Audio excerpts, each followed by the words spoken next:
and welcome back once again. In today's video, we want to show us how to cut our popular material named Ishiagu. This material, which we all know has its own different qualities, grades, and everything. But in sewing, you must follow a unique process of sewing. And the most important thing you need to note is that all the inscriptions of the Ishiagu must face upright. On no occasion should you make it face downwards. So in such situations, it's better you know how to handle it before you start making it for a client. So at this point now, we want to show us how to properly fold and cut all the segments. Though the material is kind of overrated, but in a second thought, it's still our culture. So right now, I want to cut a top with it, which we all know is just for our male clients. So right now, I'm folding the regular way we fold, because some people have this phobia for the material because they think it has a different way of sewing. But the truth is that it's still the same process of sewing, but just that you need to be careful when you're handling it, because you need to make the images face upright. So now, folding the same pattern which you fold. Now you're folding, you have to make the Ishiagu material to face your left hand side. Like I told us in our previous video, that my left hand side is the down part of the clothes, while the left hand side is the up part of the clothes. So right now I'm folding. Now I have folded. The folding as well should come in line with your client chest measurement by 4. So my client chest measurement is 46. 46 by 4 is 11.5.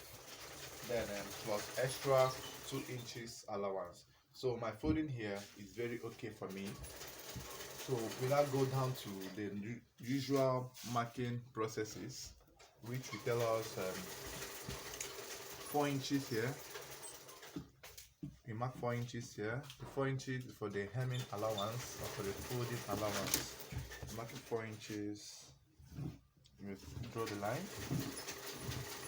Now the top length I'm having is 34 top length. I will make it a bit longer, 35. It's for a traditional marriage, 35. You mark. Now the next thing you have to determine is your armhole. Armhole. So in making such outfits, it's advisable that you make it a bit free or loose for your client, because he will not like to have it too tight on him. So the armhole I'll use is just over 4 for a short sleeve. It's a short sleeve now. Just over 4 is 11.5. So I want to make it 11 armhole, because I want the armhole to be a bit fitted. So mark 11, you extend the line proper. Now you now apply the real chest line at the point 11.5. You add extra 2 inches or 1.5. Now when you add extra 2 inches or 1.5, you have to, so you decide to add extra 2 inches or 1.5. So I'm using 1.5 for him. Now the shoulder is 18, it's 19 by 2 is 9.5. Now it's 18, half is 119. So you added 3/4, that's 0.3 for joining of the sleeves allowance. That's 9.8 now. Bring down the line from the shoulder to the real chest.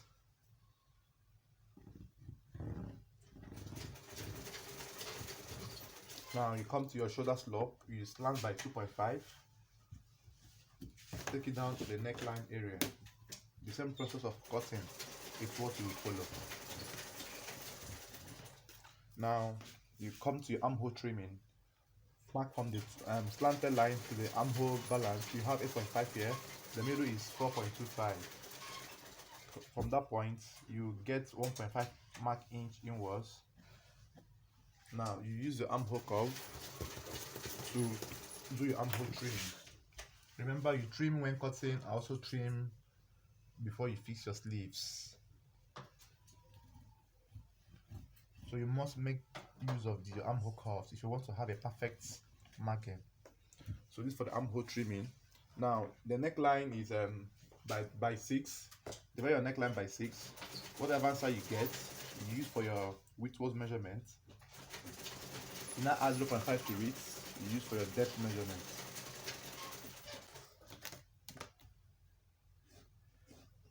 I've already done the leg division of my clients, which I got 2.5, adding 0.5 to it, making it 3 inches. So use a French armhole curve as well to get your neck curve. This material is foamy, so the markings might not really show very well. So right now, after that, you go to your side seam, your side from your armhole down, you mark 13 inches from your armhole depth. But I'm gonna use 15 for him because he's a bit tall. So you also take the total of the chest measurements plus the allowance 13.2 here, apply it at that point, so you have a straight line marking. So you extend.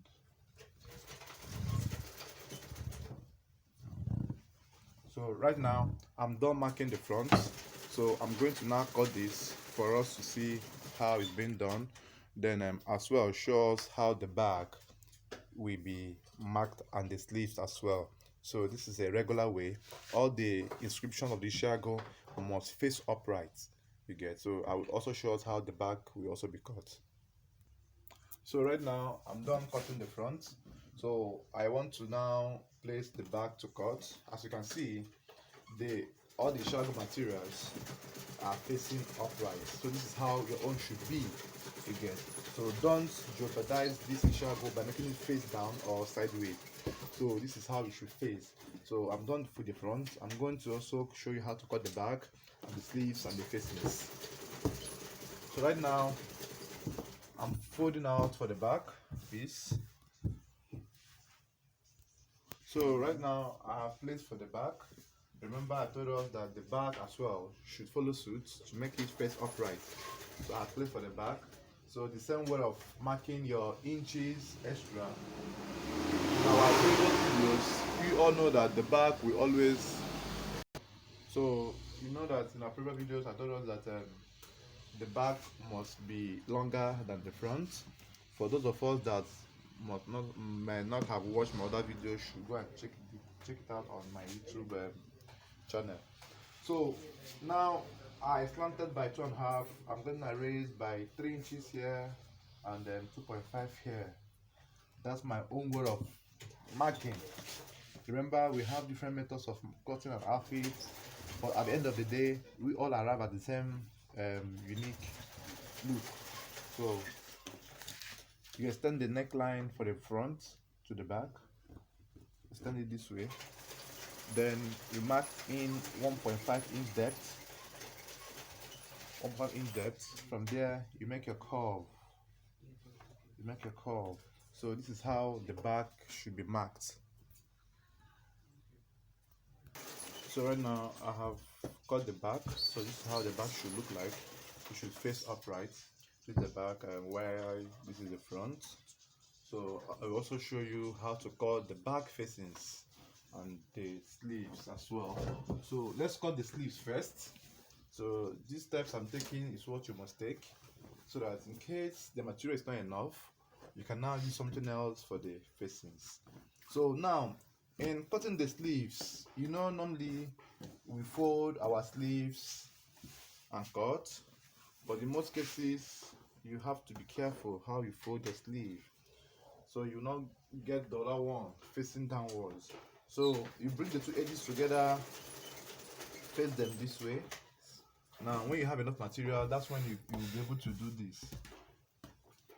If you don't have enough material, you have to manage the one you have by cutting the sleeves one by one in a straight line form.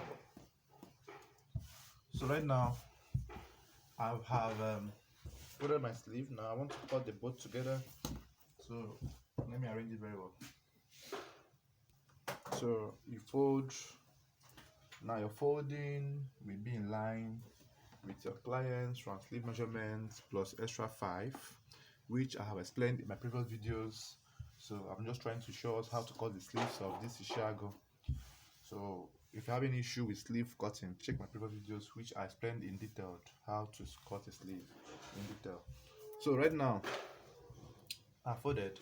Now the regular inch allowance we add is 3 inches, 3 inches. So the essence of this video is to make you know how the sleeve should face. Every material should face upright before you cut. That's the only way you have a nice cutting of this Ishiagu. And the sewing preparations as well are the same with our normal regular senator. So my sleeve length is 10 inches. I'm going to use 10 and a half. The half is for the, okay, let me use 11 because of let me increase the sleeve a bit.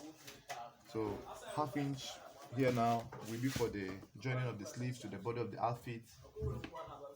So when you mark properly, for the inseam the inner arm, I've used 4.5. So round sleeve is 15 by 2 is 7.5. You add extra 1.5 or 2 inches to it. So I'm gonna use 3 inches to that. So you extend your line this way. This is how you mark a regular sleeve. Now you make your sleeve curve. Now decide on the pattern you want to use. The markings will not show, but when I'm cut, you are going to see the direction of the marking. So this is the direction of the marking I have. So this is how it looks like. Then right now here, you cut it this way, which I know most of us know the sense of the V-like shape at the downside of the sleeve. The V-like shape here is necessary when you want to fold the sleeve. So when you fold, it corresponds to the upper side. So don't make yours to go straight. If you make it to go this way, if you fold, it falls in. So you need to make it to have this V shape on the folding edge. So by the time you fold, it corresponds with the upper sleeve. So this for the sleeve. Now I'm gonna cut the facings and the flap and the pocket. So for the facings, now it's usually done in a simple way, and it must have a pocket, and it must be as simple as that. So the rule states that the Ishiagu as well must face upright in on the facing. So you also fold. So I'm gonna cut the back facing first. You also fold. So when you fold, it must face upright. Every cutting you're doing must face upright. So you're gonna fold. That's just the rule for the Ishiagu. So right now you place the back facing, you must face upright as well. So you cut. So when you cut, this is how you should have everything properly fixed. If you miss any step here, that means you are going to ruin the whole nature and concept of this Ishiagu. So when you open it up this way, you see that the Ishiagu as well must face upright for the back facing. So that's for the back. Now let's cut the front. So I've placed the front facing. I want to cut it. So right now you cut. Now all Ishiagu cutting must face upright. Both the sleeves, the hand, the pocket, everything must face upright. None should face downwards. Failure to note these points, you have ruined your sewing. So now you make it in a V shape. Now the V shape should be from the neckline, depending on the person you're making for. So this for a grown up, I'm going to use 8.5 to 9 inches. Cut it this way so that it will accommodate the pocket. Now, seeing the fact that I have got my front facing, the work is almost done, so it must face upright. So now let's cut the pocket.